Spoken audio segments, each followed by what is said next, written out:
नमस्कार, मी संदेश शिर्के, बातमीदार.com या वेब वृत्तवाहिनीमध्ये आपल्या सर्वांचं स्वागत। नजर टाकूयात शहरातल्या काही महत्त्वाच्या घडामोडींवर। दलित महिलेला सरकारी रुग्णालयातील ICU मध्ये दाखल करण्यासाठी 1000 रुपयांची मागणी। डोंबिवलीतील सरकारी रुग्णालयातील प्रकार, एका महिला कर्मचारीसह आणखी 3 कर्मचाऱ्यांवर गुन्हा दाखल। अॅट्रॉसिटीसह विनयभंगाचा गुन्हा दाखल।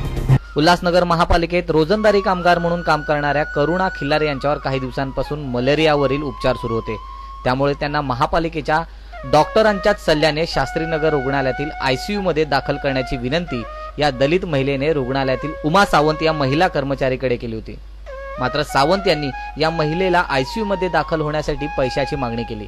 तसेच तिच्यासह उपस्थित इतर कर्मचाऱ्यांनी तिला जातीवाचक अपशब्द वापरून तिला अपमानित केले।